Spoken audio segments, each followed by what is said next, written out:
Assalamualaikum warahmatullahi wabarakatuh. Shalom, Om Swastiastu, Namo Buddhaya, dan salam kebajikan.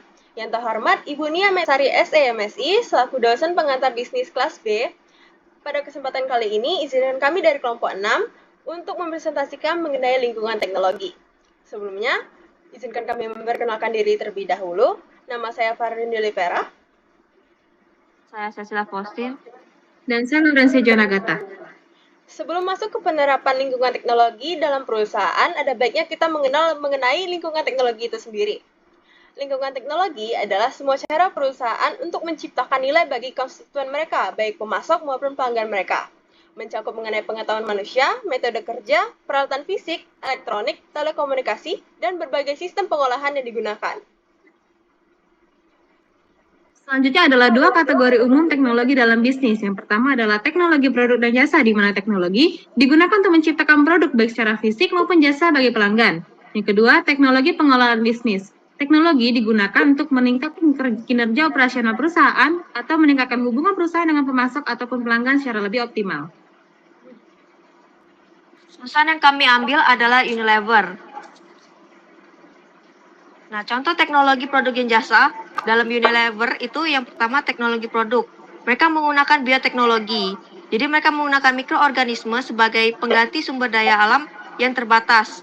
Sehingga mereka tidak bergantung lagi pada sumber daya alam yang terbatas. Dan mereka juga bisa mengurangi jejak karbon. Jadi mereka ramah lingkungan. Yang kedua adalah nanoteknologi. Mereka menggunakan nanopartikel untuk meningkatkan produk-produk kecantikan mereka. Produk kecantikan mereka itu bisa menyerap ke kulit dengan sempurna, menahan sinar UV, atau memiliki tekstur yang lembut sehingga memberikan kenyamanan pada customer. Selanjutnya adalah teknologi pangan. Mereka bisa mengurangi penggunaan MSG, gula, dan garam tanpa mengurangi rasa enak dalam produk tersebut, dan produk tersebut bisa tahan lama. Selanjutnya adalah teknologi kemasan. Mereka menggunakan kemasan yang ramah lingkungan atau dapat didaur ulang. Contohnya itu seperti plastik daur ulang, sehingga mereka ramah lingkungan dan sebagainya. Nah, teknologi jasa yang mereka gunakan yang pertama adalah analisis data. Mereka bisa menggunakan AI untuk analisis data. Mereka bisa mengetahui tren yang sedang terjadi sekarang atau tren-tren di masa depan. Selanjutnya adalah e-commerce. Mereka bekerja sama dengan dengan aplikasi-aplikasi, contohnya Amazon, Tokopedia, atau Shopee untuk menyalurkan produk mereka. Mereka juga memiliki aplikasi sendiri untuk memproduksi dan menyalurkan produk mereka.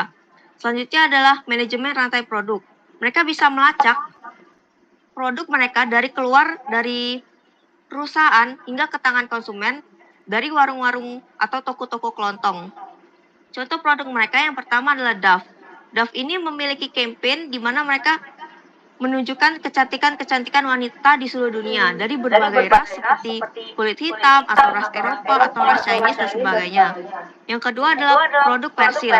Persil ini adalah produk untuk pencuci pakaian. Mereka bisa memanfaatkan teknologi untuk mengetahui dosis mana yang tepat dalam mencuci pakaian yang kotornya segini.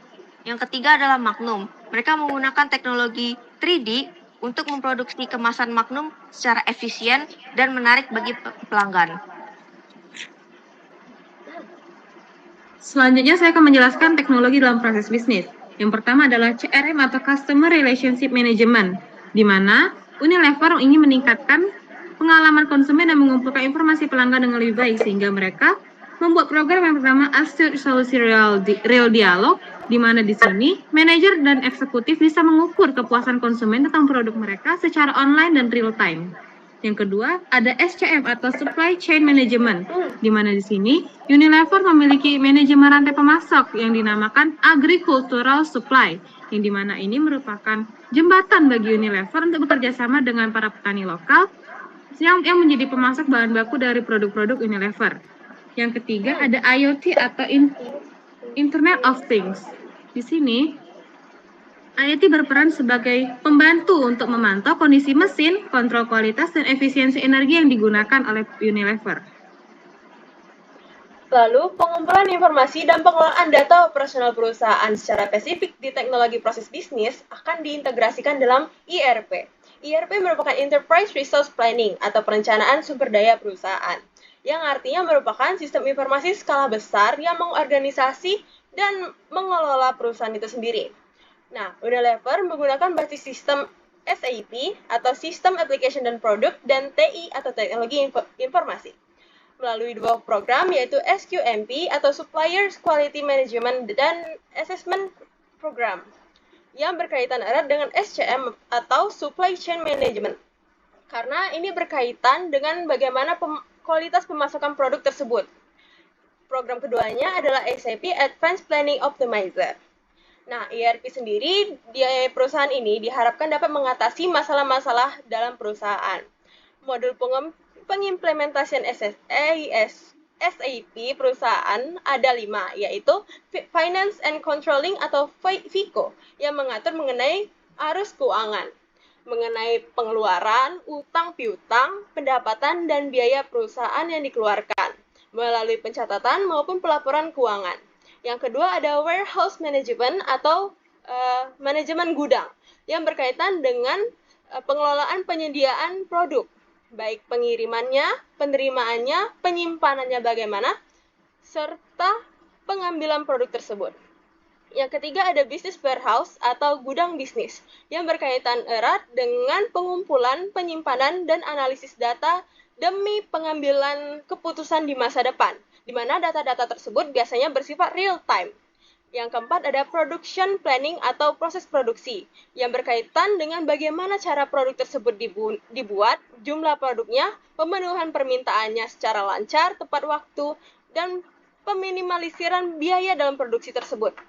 Yang kelima ada Human Resources atau manajemen sumber daya manusia, yang tentunya berkaitan dengan karyawan-karyawan dalam perusahaan tersebut, baik gaji, tunjangan, maupun hal sebagainya, seperti pelatihan tenaga kerjanya.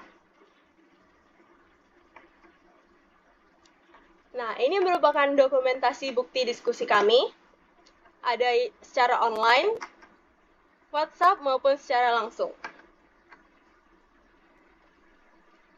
Lalu ini sumber-sumber yang kami gunakan, baik melalui website maupun buku-buku.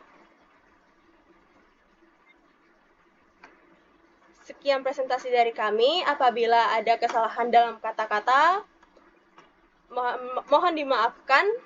Atas perhatiannya kami ucapkan terima kasih.